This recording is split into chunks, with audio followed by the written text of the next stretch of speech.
Welcome to another episode of Revenue Leaders Uncovered. Super honored to be joined by Rich. Rich, if you can introduce yourself and what you've got going on. Sure. Olivia, appreciate you having me on. Rich Patterson, I'm currently the VP of Sales at a 3PL fulfillment partner. I'm not sure if you're familiar with the logistics space, but yeah, we've been in the market for 8 years, company's MasonHub. And so I've been running the operations on the sales side and the marketing for 2+ years. And then I'm also an entrepreneur. So I do a little bit of side gigs and currently building out a new sales process and framework available next month to the market called buyer coding as well. Yeah, definitely. I remember, so we'll definitely delve into that biocoding. So I loved it when we first spoke about it. Super Yeah, cool what you got going on. And I think with Mason Hub, I think what would be great to understand is a little bit about them and like, so what makes them different maybe compared to some of the competitors you might have in the space. sure. Yeah. So Mason Hub has been around just about 8 years, and we actually built by retailers. So our CEO and founder, Donnie Salazar, was in the retail space on the operations side. So actually working in the operations. And one of the things he realized was it seemed like there was a lot of 3PLs out there that didn't necessarily have the technology that operators wanted and needed. And so his goal was to, build that technology on the order management side, but also have this boutique approach where you weren't, trading off, good technology for lack of service or lack of, account management or lack of having a liaison within the warehouse to help facilitate. So it was the idea was to marriage everything they had learned from being on the retail and the operator side and build a company with that, that mindset of like, hey, we're not trying to be everything to everyone. We're going to stay within our niche. And by doing that, we are able to really, really service the clients. And that niche just falls right into the beauty, wellness, and fashion space. Yeah, definitely. A cool space is something that we haven't had on the podcast, and I think Awesome. it stood out. Obviously, the advisory work you're doing with Orb and stuff like that. Obviously, a previous guest on the show, and Yeah. to definitely got your fingers in many pies, as you could say, keeping yourself busy. And where I'd like to sort of take the conversation is it about recruitment and scaling. Obviously, very close to my heart, being a recruiter. I'd love to understand how you personally go about getting the right team in place. Sure. Yeah, I mean, I think recruiting for me has always been, second nature. Back when I had my own company, I ran a sales and marketing company for 8+ years, and every rep that started with us was on 100% commission. So I was in my early 20s. I started the 100% commission job and ended up learning the aspects of it, building and training and developing and coaching others, and got to a point where I was running my own show for 8 years, and you know with 100% commission roles, a lot of times you would have turnover. And so one of the things that you had to be good at was recruiting. So I think, for me, there has been some basic fundamentals in terms of like what I look for from a hiring process, but also that's evolved into, getting a little bit more strategic in terms of, creating scorecards, right? Making sure that I'm utilizing the tools that are available to me, i.e. LinkedIn, so, I think it's been kind of an evolution, but it's definitely something that I'm passionate about. I think in a lot of cases, C levels are not into the recruiting as much, but it's a part of the role that I actually enjoy. Yeah, definitely. I think for anybody building an organization, whether you're an employee or your own company, you start for the most important thing. So Hmm. to not have a passion for finding great talent, getting great talent in those seats, it can be slightly concerning as a leader. Uh, the Sure. Look, without the teams, we all struggle. I think a good VP of sales is generally based upon how good his team is and how good he's at hiring. So whether he has a certain framework, certain strategy, I always find that that's my most fun part about my job is when I'm sitting down with maybe a company that's just come out of stealth and they're looking to grow their go-to-market function, and we get to sit down, we get to build that strategy of, okay, what do we really need? What does the culture need to look like? Right. Exactly. Yeah. I mean, you're as a leader, you're only as good as your team, right? The reality is that I don't own a book. I don't, own a pipeline. I'm not necessarily the one picking up the phone or sending those emails or DMs consistently all day, right? So surrounding myself with the right talent, is been part of the reason I think I've been successful wherever I've been. In some cases, you land somewhere and there's already talent there, and you got to be good at optimizing and then eventually being able to scale that. And then in some cases, you're starting almost ground zero, and you need to be, building that team and developing that team from the very, very start. And so whether it was, either or, I think I'm always kind of recruiting in that sense. Definitely. You're always going to be looking and seeing if there's anybody better out there, whether there's, or that unicorn candidate just arrives. I think it's something that I always say to CEOs, even though obviously I'm supporting them with their hiring and I'd rather be doing all the recruiting for me. Your most important hires will be the people that you already know in your network. It's going to save you a lot of money up front. I'm here to help with the roles you can't fill. That they're the ones where I'm added value to an organization. Or if you're just overwhelmed with time, then obviously an external recruiter can support with that as well. Right. That is the be all and end all of it. Otherwise, my time gets wasted when I'm trying to fill a role for you and you fill it within 2 weeks because you actually realize you got a friend who can fill that role for you. Right. Yeah, I think we tap recruiters when we can't allocate the time to it, right? And so I've been in that situation as well where I can't allocate the time to it. Just too many things are going on, too many irons in the fire, and therefore outsourcing absolutely makes sense. So I think it depends on where you are in a sales leader, and or the other thing too is like maybe you don't have that reach, right? Like, I happen to be pretty fortunate in that sense that if I, do a post, I'm probably going to have a ton of applicants, right? A buddy of mine did a post the other day for a software sales role. And he was like, I don't know, man, I'm scared to do a post because I think I'm going to get inundated, right? And I was like, well, that's a good thing, right? But then he's got to sift through them all, right? And sure enough, he posted, he got like 265 like engagements. I'm not sure how many like DMs he got out of it, but yeah, it could go the other way where it ends up filling up your inbox. Definitely. I mean, I posted a marketing role, I think last week, and we were joking around because we were like tracking it because within 10 minutes it had 300 applicants. And then by the end of the day, we had 1,300 applicants for the marketing role because it's a fully remote marketing manager, content communication marketing manager role. And I was like, okay, well, I know what I'm doing for the next couple of hours. Right. Fortunately, as a recruiter, when we're using like LinkedIn Recruiter and platforms like that we're able to actually filter the applicant list by keywords, filters, whatever we need, versus obviously posting on there. You are really sifting through, having to look at every single profile that comes through to you. Right. We have obviously that bonus of being able to use that tool to allow us to filter. But still, yeah, when you've got 1,300 people, you don't want to miss that one candidate that could be really good. Right. It's the catch-22 of it all. Exactly. Obviously, look, in the last few years, job security has been a lot of turbulence. I mean, what are you doing personally to make sure you're retaining the staff? Is there anything that you sort of think that's key to be doing? Well, I mean, I think it all starts, especially when you talk about sales, it starts with comp. I think like you definitely need to have competitive comp, right? And so I think it's important to understand what the market is paying for the roles that you have. That's number one. And you've got to work with your executive team and to make sure that, whether it's the variable portion or the salary portion, that in the end, the market value for, who's in that role, that you're constantly evolving there from a compensation standpoint. What salesperson doesn't want to make money, right? Or is it driven by that? So I think that's one. And obviously we're in a competitive space in the sense that, good sales reps or good sales leaders for that matter are constantly getting recruited, right? Like, I think it's a little bit different than maybe it was 10, 15 years ago. If you looked at a really good sales rep, especially one that's active on LinkedIn, or if you look at like a, let's say head of sales or sales leader or director or sales manager that's active on LinkedIn, he's probably got tons of DMs, right?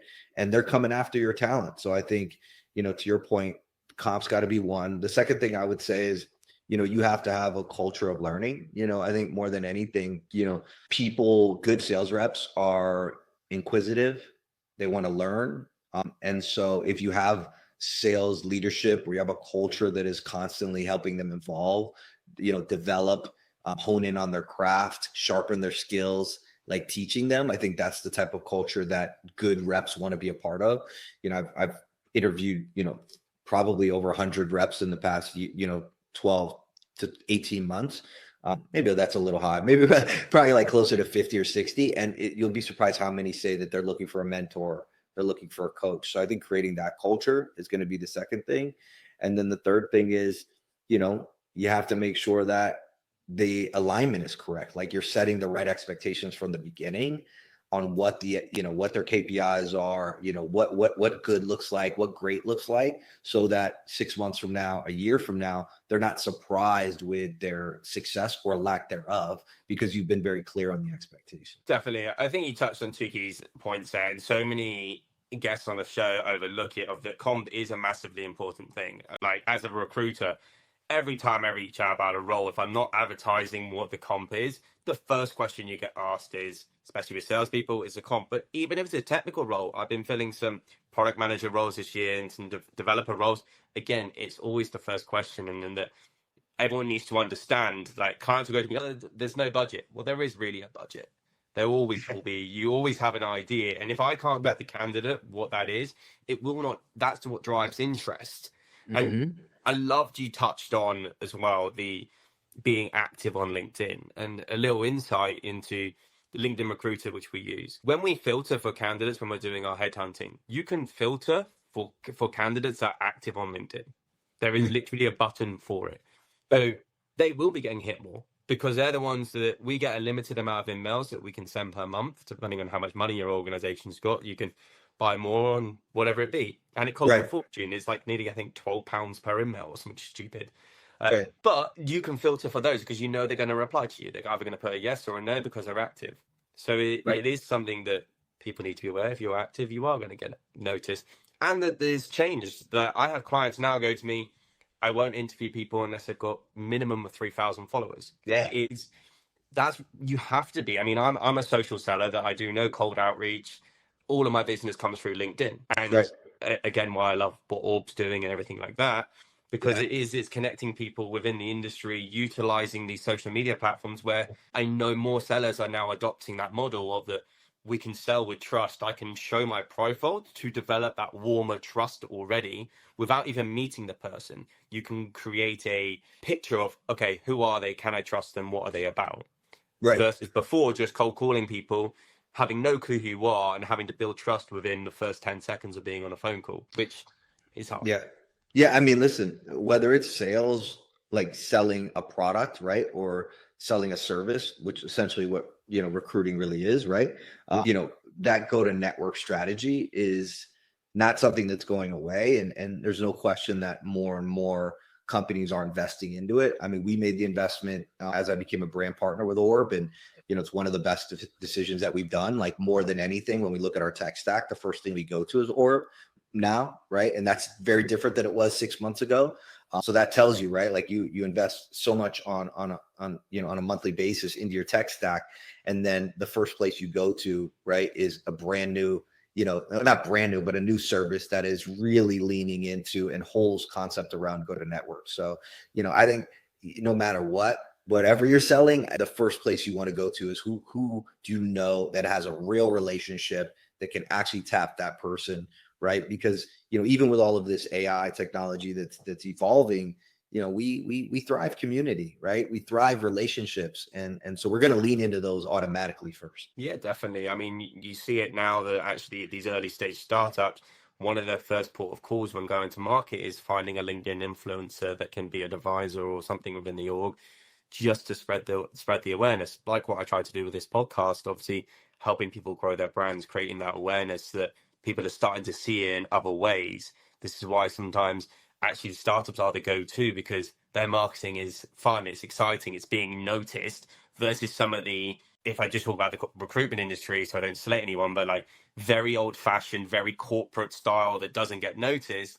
Whereas I get people coming to me and going, oh, I thought your company was a tech company. Right. That's what people want, because it's vibrant, it's got colors, it's modern, it's fun, versus these corporate companies that look like you're going to receive a corporate service with no emotion, no feeling to it.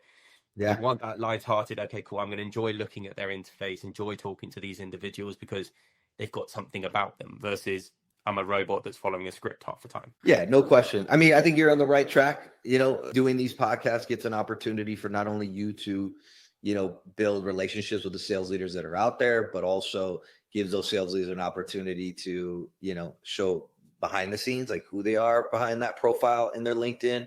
And that's important when it comes to recruiting, right? Like, one of the things I learned over the past, let's say 15 years in sales leadership, people would say, well, what is your number one priority in terms of, what you're looking for when I've made moves?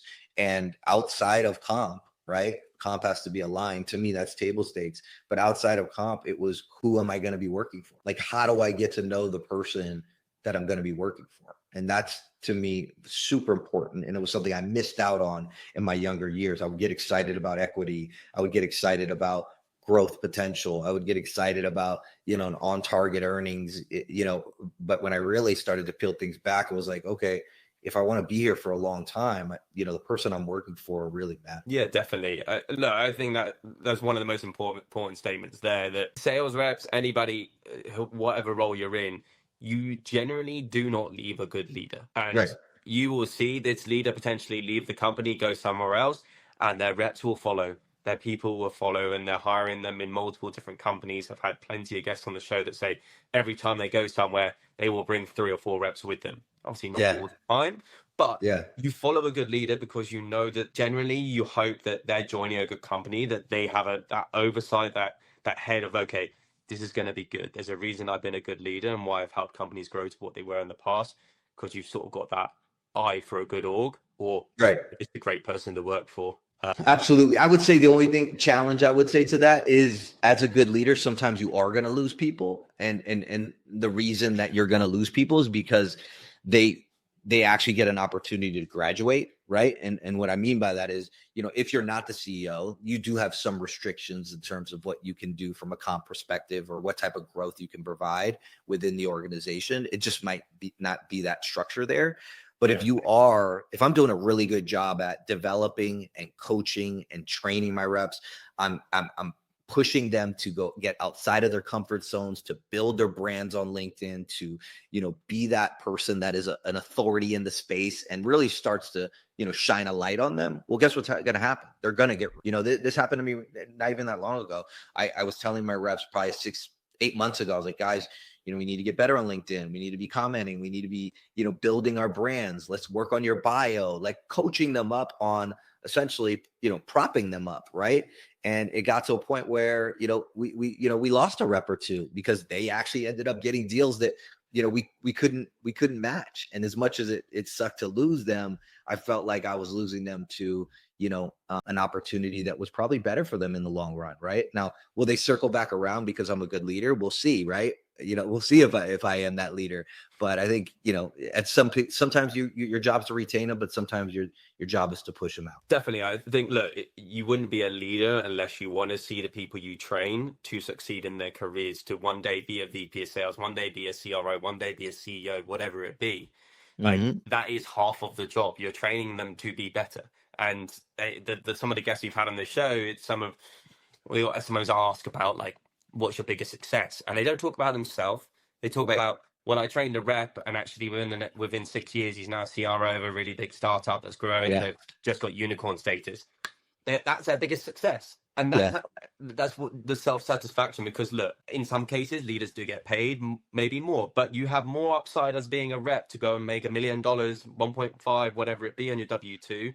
So actually, you're doing it for a different reason compared to them. Right. They're people and there's nothing wrong with just being an IC for your whole career, if that's what you love. But certain people are built to train, coach, and just that self-satisfaction of seeing someone do better. Right. Yeah. No, I agree. There's something really exciting about seeing someone that, comes from your like coaching tree, that he evolves and gets to a point where, I think, like, for us, it's about, if you really care about the person, right, you care about their success, whether it's in your organization or not. Definitely. Right. And so good leaders, I think, care about their people, like honestly care about their people. Definitely. It's the same in any sports team. The captain always wants the rest of their team to succeed. I've been a captain in multiple cricket teams, and sometimes you develop a youngster so well they suddenly start bowling your overs or batting above you in the order. But you have to accept it. If you're a captain, you want to succeed, you want to win, and that's part of developing a team. And as you said, people will leave. People will leave sports teams, go and join something better. People will leave companies. It's the vicious cycle, but there will always be another rep to train. There will always be another great superstar that will come and join you. or Yep. a B player that becomes an A player, which is always a nice satisfaction of it. Exactly. Where I'd love to take the conversation is a little bit about your journey, but I'd love to obviously delve into buyer code and obviously what that is and what about it. Yeah, sure. Yeah, I mean, so I've been in a sales leadership role for 15 plus years, and that's started with business to business, marketing and print media, where I had my own company for 8 years, and then kind of graduated into the SaaS and started working financial tech as a director, and then worked my way in through logistics from head of sales, director to VP of sales, and over the past 15 years and in the 20 plus years I've been selling, I became really passionate about psychology, right? The psychology of sales. And, I learned a ton over the past 20 years, whether it was, being trained when I was at Groupon. We went through a 2-week Sandler training boot camp, or, during the one of the financial crisis here in the US, like Challenger Sale, the book came out and it blew up. And I, was a huge fan of Challenger Sale. And then, really studied some of the other frameworks that were being built. However, every time that I got to a sales organization during the interview process, they would ask me like, do you plan to bring a sales process? Do you plan to bring a framework? And it was really challenging for me to say, yes, absolutely. Let's bring in, one of the well-known 5 or 6 sales processes, because I felt like you have to understand the organization first. You have to understand what is the pain around the sales team before you start building out framework. Plus, sales leadership, if you look at the average tenure, this better than anybody, it's about 18 months. So if I come in and build out a Sandler playbook or build out a, framework that takes, 2 months, 3 months, 4 months to build, essentially I'm sacrificing, right, potentially closed deals because I'm so invested into building out this framework. Now, the long-term, right, success of it by establishing these foundations and groundworks, you're guaranteed to succeed, right? You're getting, organizational buy-in. You're creating a process that helps guide the reps, to make sure that they're treating the stages the way that they need to be treated. The important factors of the buying decisions are all being factored in, right? Some have sales psychology like Sandler, but ultimately you're taking a risk as a sales leader. If you come in and you try to incorporate one of these frameworks without having enablement, right? Which a lot of times companies don't want to invest in the enablement. And so you're responsible for creating organizational process, right? So I didn't do it. Instead, I would lean in on basic frameworks and fundamentals. So anyways, you fast forward over the past, year and a half. And one of the things that I started to think about was everyone talks about customer centric, right? Like we need to have a customer centric process, but what does that actually mean? Right? What does customer centric mean? Does it mean that you're friendly on the call? Well, you should be doing that no matter what, right? What does it mean that you're not holding back on pricing, right? Because customers want pricing right away. Well, yeah, I mean, I think that that's customer centric, but I don't think that's exactly what customer centric means. And so when I started to dig in and really think about the psychology and why so many organizations were apprehensive about incorporating a framework, I started to think to myself, we need something simple. There's got to be something simple that a rep can adopt in a day, that a rep can adopt in a day or two.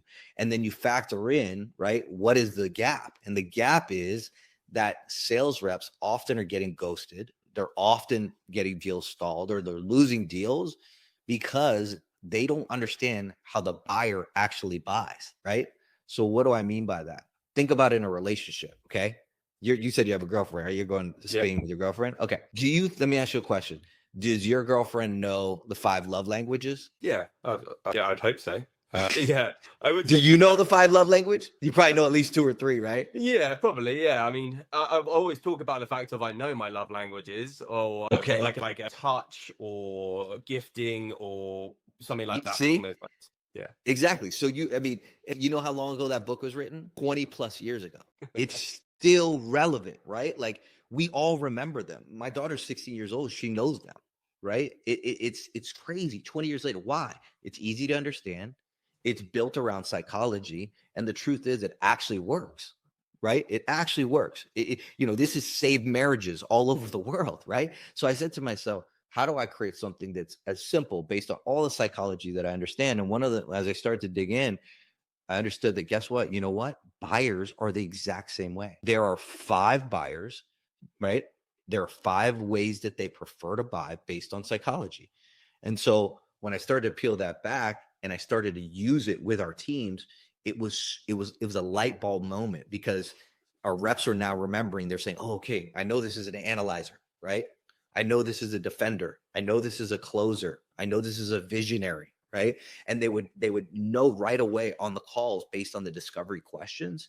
And then they would spend time, Olivia, spend time actually on those things that were really important.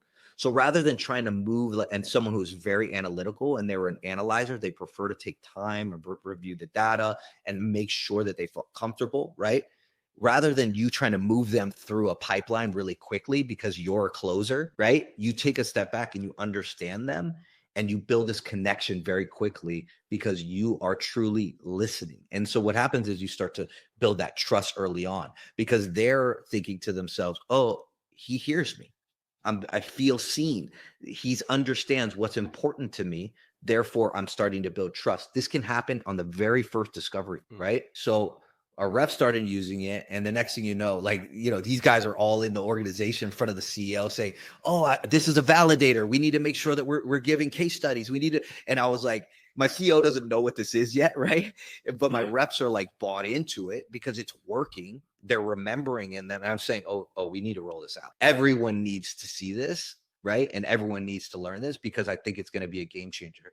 Because you can adopt this strategy very quickly, and it doesn't take away from any of your, sales processes even. Definitely. I think with anything, when you've got any of these sales methodologies, that you suddenly start overthinking everything that's going on and actually forgetting actually how to sell and be present in a call of, okay, this is the next step. This is what I've got to be asking for. This is what I've been looking for.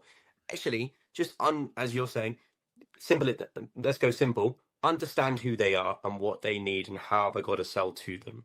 That Right. there's so many times that a lot of the time as a recruiter, we get a lot of defensive people, what not needing our service or whatever, but Yeah. understanding how to sell to each individual type versus trying to replicate one method for everybody and trying to take them through stages. One is a lot longer. Two, for me, like it's slightly intelligent, but still I struggle with those because I'm trying because I can't multitask. I'm a guy that's pretty standard. That actually, if I have a clear strategy of just identify what sort of buyer are they? Okay, Yeah. cool. We're there. Let's just focus in, hone in on that, because we don't need to overcomplicate it. We're talking to another human. Just Yeah. get to know them, get to know how to sell to them, and what sort of buyer they're going to be. Because you can also quickly there, I imagine, sort of wean out those time wasters. If we're talking about a visionary, a lot of times a recruiter, I might speak to someone, "Oh yeah, we're going to double in headcount this year, and we need to hire 3 reps right now." Yeah. The amount of times I start a role of them being told I need 3 reps to find out Yeah. we don't even need 1 rep, we just need an SDR now. Right. Like, this is in the space of 2-3 weeks. How does Right. that happen? But But that's just how they are, right? Like you're not yeah, going to change that. They are going to be thinking big, right? That is what a visionary is. So instead, the questions around understanding the visionary, right? And bringing them into is going to help them make the buying decision, right? Because they're a visionary, understanding what is the true aspects of being a visionary that will help you make a decision, right? And so there are tie down questions that will help you with that, right? And that's part of understanding buyer coding. But yeah, you nailed it. I think the idea that what happens is when you start thinking too much about the sales process, right, and all of these frameworks, you start to create paralysis and you start to lose confidence. That was the scariest thing for me. I would take a rep that was converting at 20%, and then I start incorporating the sales process, and I'm very bullish on him making sure he does everything right. And then his confidence gets beat, and next thing you know, he's not converting at the same level. I don't want that. I'm trying to open doors, right? And so I think that that's important. Plus, I will say this one more thing about it. We've been taught that personas tell us how people buy. And that is the biggest misnomer in the past 10 years. I am a VP of sales, right? I'm an executive that is a closer. I crave momentum. I want to move quick. I'm not going to analyze every single piece of data you give me. Matter of fact, you sent me the pre-call prep. I just pulled it up 2 minutes before we got on the call. I didn't even look at it, right? So, and good for you for providing it. But if you would have focused on that, I would, you know what I mean? You would have probably lost me a little bit because I wasn't going to spend that much time on it. A buddy of mine's a VP of sales, the exact same role. He analyzes he doesn't make any decisions without pulling out a microscope and reading the fine print.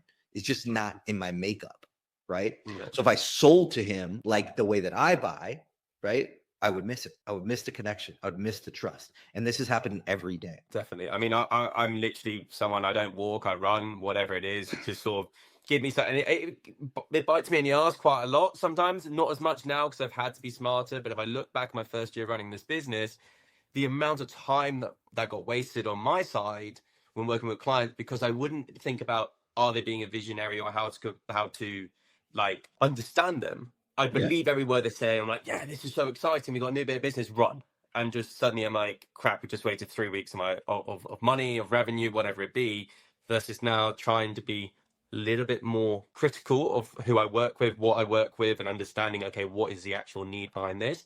And actually, since we spoke about it, actually looking at it in those sense of understanding and keeping it simple of what sort of buyer are they? Who am I working with? And actually, I've resulted in actually binning off 2 clients as of recent because they are just visionaries. Like, even when candidates were interviewing and I wasn't listening to it, they're going, Ollie, like this client has, the goals are just wild. Like, the things she wants to achieve just are not attainable or achievable with the product they've got. But at the time, I wasn't listening to it because they were telling me, oh, we've got this, we've got great terms in place, and we've done 1 or 2 deals with them, but it was meant to be like 20 deals.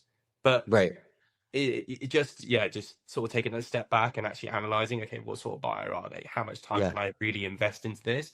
Has resulted in me having more success and less time being wasted, which as a turn results in money and obviously picking up better clients down the line.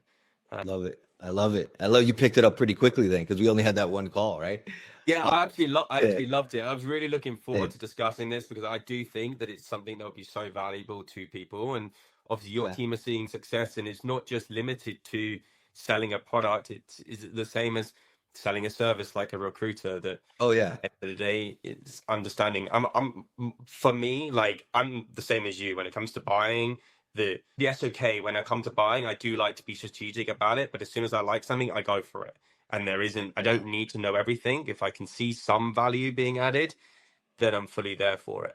Apart from being slightly tight with my money occasionally, that's probably why. But it helps me in the long run. Let's put it that way. I'm not going to make myself go bankrupt by spending pointless money. But well, a fun exercise that I like to do is like take the people around me, you know, that are my friends or my family, and try to determine very quickly, you know, what type of buyer they are. So, like, for example, my wife, she is an analyzer, right? Like, she absolutely is an analyzer. So you guys have Yelp over there, Yelp. So we can't go to a restaurant without her reading probably about 24 reviews. She'll get into the details of the reviews. She goes into the pictures. She zooms in on the menu, right? Then goes from the menu to the actual like pictures of the dish to make sure that there's at least like 2 or 3 options that she'll have that when she gets there. And by the time we've gotten there, she's done so much research that she'll know what she wants before we even get there. She's an analyzer. I never do that. I never look at anything. I might look at the reviews real quick because I don't want to go and, you know, drop off $200 if, you know, if it's not going to be good food, but I'm not analyzing it, right? Like at all. And so it's just a great example. If anything that she buys, she does the same on Amazon. She analyzes everything. So, you know, I think it's super easy to learn. It actually has made sales a lot more fun, I'd say, for me and the team. You know, I think that it's one of those things that like it's time, right? Like I did a post about this today. A lot of the sales philosophies, they're 10, 15, 20, 40 years old. Like tech changes every 6 months. It's time for us to learn something new, I think. I'd love to flip it on its head in a sense and actually go backwards in the sense of you've identified what sort of buyer they are, but actually look at in a sense of segregating sales teams of going, okay, who's our best seller selling to someone on the defensive? Who's our best seller of selling? And working in that sense of, okay, do we need to bring this person on this call because they can identify it? Like, for example, for me, one of the best things about me as a cold caller when I used to do it was that I'm very relaxed. I never really wasn't like this. I was always leaning back in my chair, and it was where I built rapport quite well. But I was Yeah. very, very good. They still to this day, they do objection handling, cold call training at this company. And the Yeah. video is of me, of my calls, of being objection handler. That was what I was good at. And any call where we knew we had that sort of client who's just throwing tons of objections, I was on that call with that younger rep or whatever it be. Yeah. Just because I handled it in quite a relaxed, calm manner. I didn't get defensive back to someone Right. who's already defensive. And Yeah. because obviously it's just going to end up in an argument half the time. Like we had one rep at a time, and he'd constantly have a defense. As I said, a lot of people are quite defensive about recruiters, but he'd go, and all the time. So it was just constantly just two people butting heads against each other, rather than, okay, yeah, I understand your problem. This is what we've done in the past. This is how we can fix it. It was just to him, it was just like, no, we wanted to bang heads against a wall the whole time. And it would be an hour-long phone call, and I go, you got nothing from that. Not one. Right. Personality. It'd be cool to sort of do it in that sense of understanding, okay, what sort of seller are you to a buyer? And actually understanding how you're going to be more beneficial to it as a team collective in a sense. Yeah. No, I think that would, I mean, that's one way to look at it. The way that we're working with our team is to be very clear on what are the things that have worked when we've identified who that buyer is. What are the things that we've done that have worked to make that person feel more at ease and build trust faster, and duplicate that, right? So whether it's 4 reps or 5 reps, they're all going to run into someone that has a specific buy code. The question is, what do you do once you've identified, right? And so if we're sharing that information and we're saying, hey, whenever I got someone that was a defender and their main concern was protecting the brand and protecting the logo, and they wouldn't do anything, right, without, making sure that, everything was defended. They were really scared of making decisions. Well, I knew what was going to be the most effective for them. Was that going to be getting them on a referral call, right? A reference call, excuse me. Was that going to be, getting them to meet with someone outside of sales? Maybe we bring in another C-level, or we bring in someone that has a very similar, right, thought process, maybe a similar buy code, right? So maybe I bring someone who's a defender that's in my building that I know is a defender, because even when I'm cross-functionally trying to sell things, they're very like, they're like, wait up, hold on a second. They're not buying right away. And maybe I bring them on a call if it makes sense, right? So I think there's definitely ways to do it. But if you really want to scale it, I think every rep in your building needs to understand it. Or I would even take it one step further. Anyone who's ever going to be on a call, customer facing, needs to understand them and then know what to do with them, right? Definitely. And I think before we move on from this topic, I think, what are you identifying as the 5 main buyers? Yeah. How would you categorize it? Yeah, so it's defender, right? It's an analyzer, it's a closer, right? And you could start to think what each one of these is, right? And why. It's the visionary and the analyzer. Did I say analyzer twice? Wait a minute.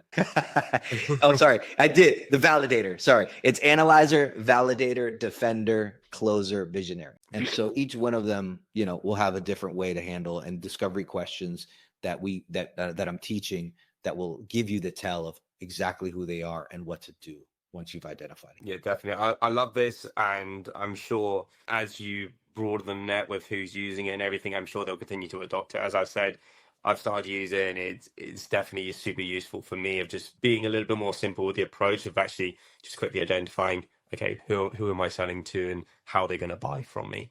I think it's super important. And just before we jump, it's going to be available next month. It's going to be in PDF platform and module training. So someone can go to I'm going to have what's called a stand store. So you can go to the stand store. You can, purchase the training and get all the video module. So each one will come with like a 2 to 3 minute breakdown video, all of it. So, there's never a point. They'll have access to it whenever they want, the PDF whenever they want, to go into the video training whenever they want. So that'll be live early next month. Yeah, definitely. And we'll, as a rec team, we'll help with promotions of that. So if anyone's interested, obviously reach out to me or reach out directly to Rich. It's super cool, and I think it'd be so beneficial. Hence what we do with this podcast, helping any future leaders, salespeople be better and obviously grow. Where I'd love to sort of finish off the podcast is we always talk a bit about work-life balance. So obviously, look, you've already explained how busy you are, of all the different things you got going on. how are you managing having a personal life, family, everything like that while being a top leader? The first thing the first thing I would say is I've learned that work-life balance is a scam, right? It's not real. Like it's not real. I don't think it's real.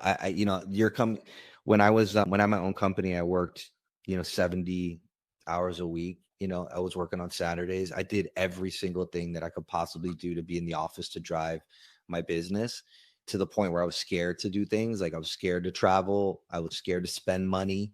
And I really didn't, I'll be honest with you, I really didn't enjoy my 20s from 5 to probably 35. I wasn't doing a lot because I was scared and I was working to the bone. And it got to a point, Olivia, where I hit a wall. One day I woke up and I couldn't get to the office. Like I couldn't muster enough energy. I couldn't like I wouldn't even say I was depressed. It was just I didn't have anything left. Dude, I'd like burned the candle. It was toast, right? I could not do it. And I realized that I just put too much on my own, put too much on my mind, and I overwhelmed myself. And it got to a point where I decided I would never do that again. And so over the past 15 years, I've integrated my life into my work. And so what do I mean by that? I mean, I'll take a Friday off with not even, thinking twice about it, and that way I have a 3-day weekend every now and then. I'll take some time in the middle of the afternoon. I'll block my calendar to take my daughter, somewhere that she needs to be, just to make sure that I'm there for her and building relationship. I'll take, let's say an hour out of my day or 2 hours out of my day and spend time with my wife, and we'll do something together during a work week. But you can also expect me to pick up the call at 8 o'clock, for my CEO, right? You can also expect me to jump on a call, post those normal 9 to 5 hours. So I've essentially just integrated it into my life. And the only way to do that is if you're doing something that you really enjoy. And so, as much as work is stressful, it's also something that gives me value. And I very much love what I do. So I think that's an important part. But yeah, I've surrendered to the work-life balance. It's not a real thing. I've just decided to integrate work into my life. Definitely. Look, I as much as I use that terminology, it's not something that obviously I have much of. We're only talking that finally, after being maybe not nagged is probably a wrong word, but asked multiple times, when are we going on holiday and everything like that, using the same excuse of, as you said, running away or going away from a business or stepping away, as I'm a one-man shop or two-man technically, that it's hard. You have that fear in the back of your mind of, oh, okay, if I'm not doing business, how are we moving forward? How am I going to reply to the clients if I don't have signal, whatever it be? The actual stepping away does have that play in the back of your mind. Generally, it's the other way around. I go away and suddenly we do more deals closed Right. than what it is, or I come back and suddenly I've got more business going on. I don't know Yeah. why this happens in recruitment. We always have this thing of, even this week, obviously I'm going away and I was like, okay, we've got everything under control. Picked up three new clients yesterday. Great. Now I know that I've got to be doing business next week. Do I complain? No, because it's exactly what I want and how it's got to be. But I'm very supportive, very fortunate that I've got a supportive girlfriend who can see the vision of what I'm trying to Yeah. grow and why I'm growing it.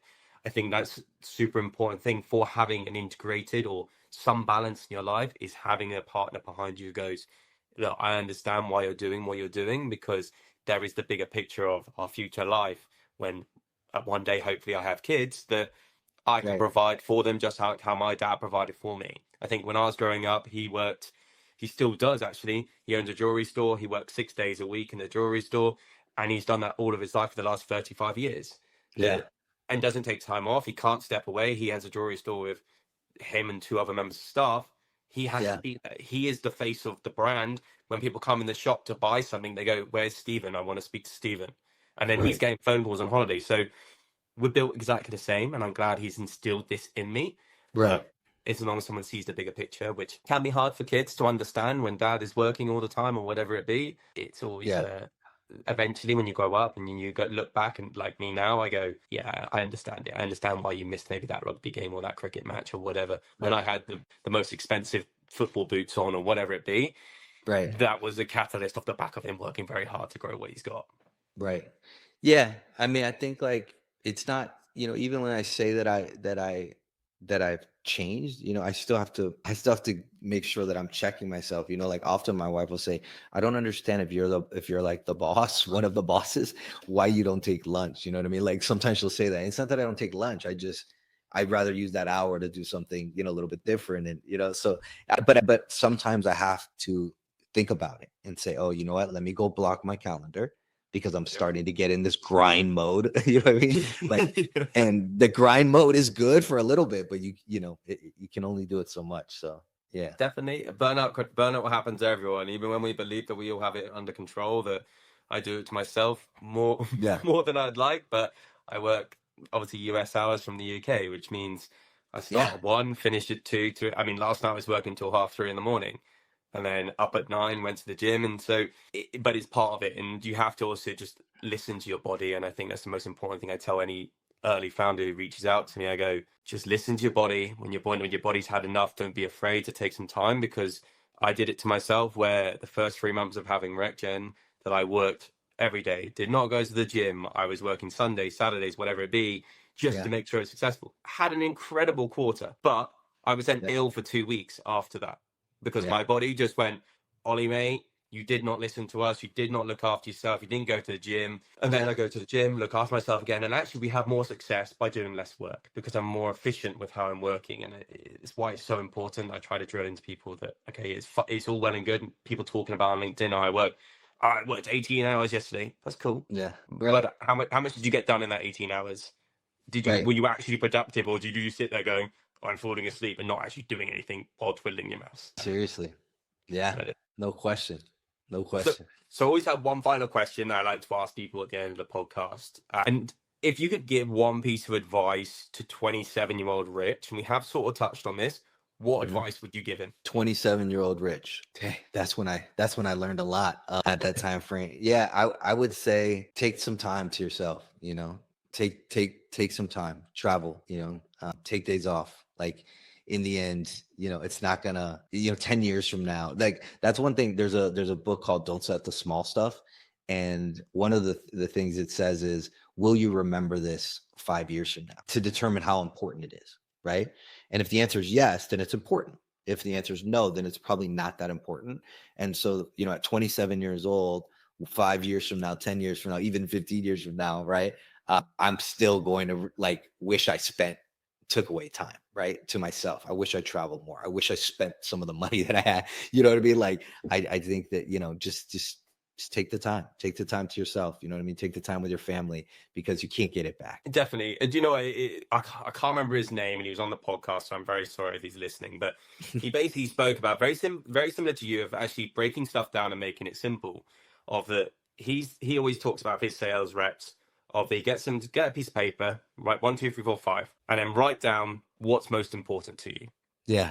And he tells them that piece of paper, or wherever you want to store it, stays with you all time. And each day you look at that, and if you haven't done those things, whether it's make time for my family, career progression, learning, whatever it be, wealth, holidays, whatever, you look at that, and if you aren't achieving those 5 things in your life, then change it, because Right. you've identified them as being your 5 most important, and making it simple. That there's so many things that we'd all like to be doing, I love but that. as long as you have that focus, Yeah. then it was. I love that, because it was so insightful to me at the time. I was like, oh, other people doing it. So I have that, and I know what's important. I don't have it Well, written. whoever that was, that's great advice. Okay. Olivia, you know what? My charger's not plugged in. I'm about to hold on one second. We're literally right at the end anyway, but uh, look, Rich, I can't thank you enough for all your time today, and obviously sharing your wisdom. It's been super insightful. What you're doing with your team is amazing, and I'm sure people are going to listen to this and probably reach out and want to work for you. To be honest, I want to work for you at this present moment in time. I think what you're doing is you're simpling sales, which is what it needs to be. It's not rocket science, but actually just being efficient and strategic about how we identify those buyers, I think, is just incredible. So again, thank you so much for sharing that. And obviously, with the launch of everything, I'm sure people are going to buy into it as much as I have already. Listen, man, I appreciate you giving me the platform. I love what you're doing. And yeah, let's make sure that we spend some time continuing this networking, right? Let's stay in touch.